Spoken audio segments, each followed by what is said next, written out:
Pete here with the Small Business Resource Center. Just wanted to give you an update, information, and for entertainment purposes only, my opinion on Pfizer and why I'm bullish. I'm actually surprised that Pfizer dipped to 36, a little bit below 36 because it was at $40 per share. If you're new to the channel, consider subscribing. Smash a like button for the algorithm. I'm going to go into a lot of detail of what I feel about the business and things that I researched. First of all, Pfizer has a vaccine that's 90% effective. Moderna says there's 94% effective, but I still personally think Pfizer's a company that will get the most revenue from this. The main reason is they have they said they have the capacity to make 1.3 billion doses in 2021. Pfizer also has stated last week that they're going to apply for FDA approval, and a news article today on CNN says that they're preparing their FDA approval. It could be approved on the same day, or it could take a little bit of time to get approved. And it also says that the FDA has meetings for vaccines and other resources December 8th, 9th, and 10th with other similar type of companies. So I'm not exactly sure what that will entail. Okay, so the FDA also says that they can immediately distribute the coronavirus vaccine 24 to 48 hours after approval.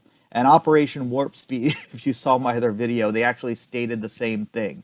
So now, reasons that I feel that Pfizer is actually the clear winner, not even just the clear winner, but also will have the most revenue generated. First of all, it's speed to market. Pfizer's a large company. They have the ability to do something some of these smaller companies like Moderna may not have the ability.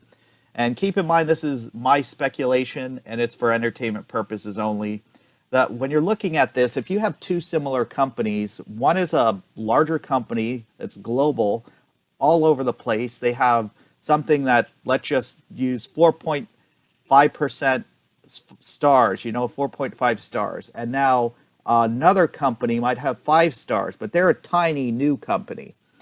And if there's a global demand for their product, let's just use the number 100,000, and one company normally can produce 10,000 a month, and the smaller, newer company can only produce 1,000 a month. If they both got a contract saying, okay, I want 100,000, one of them will be able to scale quicker and or meet that demand if nothing changes quicker. The other one will have to change a lot of things and try to scale.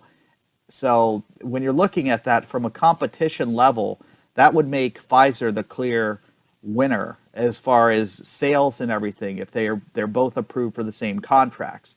Number two, we're looking at the fact that Pfizer also has the ability to get their other companies, because they have so many, to change to scale quicker. So if they're producing other vaccines or they have other facilities, they can get the equipment in and then start producing more coronavirus vaccine.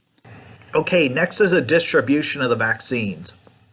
Pfizer states that it needs to be in negative temperatures for long-term storage and to make sure it is stable, where Moderna is stating they can be in temperatures of 2 to 8 degrees Celsius or 36 to 48 degrees for 30 days.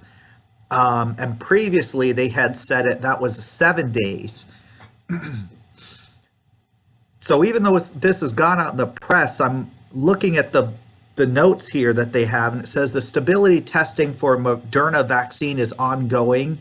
Now we can be cautiously optimistic that it may be proven even more stable once long-term tests are completed. So I'm kind of confused how they're stating that they're safe to transport and store for long periods of time, but then right after that it says that they're not done testing. And both are RNA vaccines. They're very similar vaccines. I'm curious why they don't have very similar requirements. But on the other end, when you're talking about Pfizer and saying, is this going to be a problem? They've already been planning for this, first of all. Next of all, you can get these companies can get dry ice anywhere, store them in containers that will allow it to be cold for a long period of time. If you ever seen like those new coolers, Yeti, etc., you can put regular ice in there or stuff like that and keep things in there for a week, from my understanding. So when you're looking at that, there's no problem distributing it. And Pfizer's planning on partnering and maybe even Operation Warp Speed with FedEx, that they'll be delivering stuff probably next day. So if they're using the right containers, dry ice, there should be no reason why distribution is a problem, in my opinion. They've already thought about this. This is not like something that just came up and now everyone's trying to figure out what to do. Pfizer had said they're 90% effective. Moderna said they're 94.5% effective. Recently, though, and when I say recently, it was the 18th in the morning, news came out that said Pfizer's actually 95% effective. So when you're looking at these two vaccines being 95% effective and the competition is not, the average from what I looked at was 40% to 60% effective rates for vaccines. And a lot of people have taken vaccines and then immediately got sick from taking them for whatever reason. Sometimes actually getting the infection for the thing that they were trying to prevent. That's usually what happens. Unless the CDC and Operation Warp Speed is going to hide the type of vaccine, I think this knocks out every other vaccine company.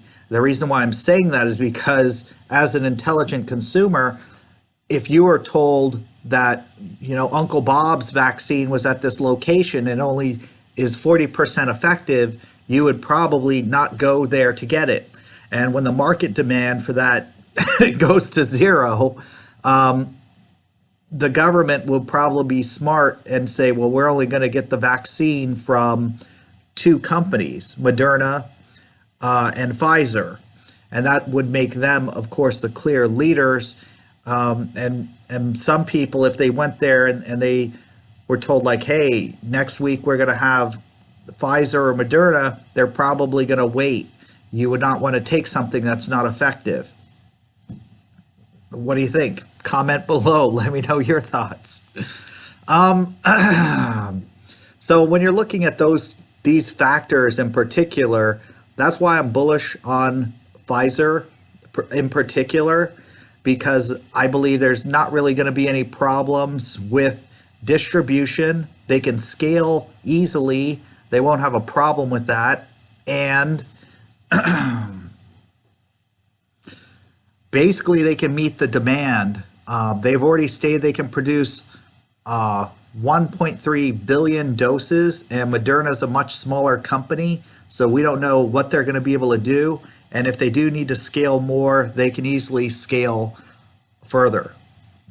So what are your thoughts? This is Pete with the Small Business Resource Center. Comment below, smash the like button, and subscribe if you're new. And I'm going to start a new survey in the group. Are you planning on taking the vaccine? It's going to be in the community tab. I'm going to have 3 choices: yes, no, and undecided. So vote.